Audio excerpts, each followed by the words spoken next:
Okay, so this chart here, I'm going to have you hold that.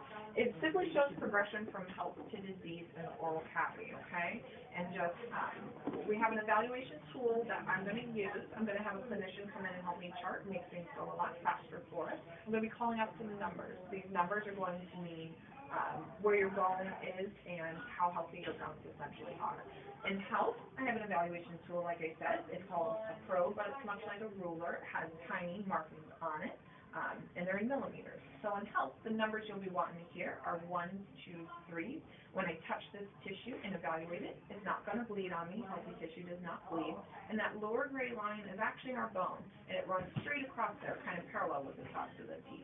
Now, when we get into gingivitis, or the start of the gum infection, we still have the 1, 2, 3 millimeter measurements, but our tissue looks a little different here. Might be a deeper pink color, and it might bleed when I'm evaluating.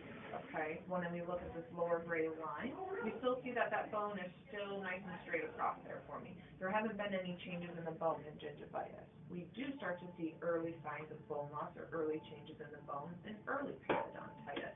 You'll hear me call out a 4 millimeter measurement. We can tell by our tissue again. Feeling more puffy in these areas, might bleed, might be sensitive while evaluating. And when we take a look at that lower gray line, it's very subtle, but there's little slant downs to where that bone used to be up and straight across. When we